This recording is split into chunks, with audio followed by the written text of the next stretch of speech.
My Juicy Lucy burgers are stuffed with cheese and grilled to perfection. Stack cheese slices and cut into 4 squares.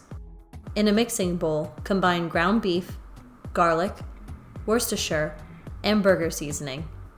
Mix to combine everything together. Form into patties.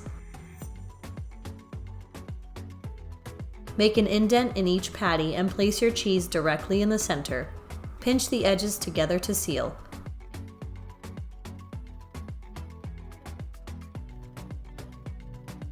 Grill until your desired level of doneness.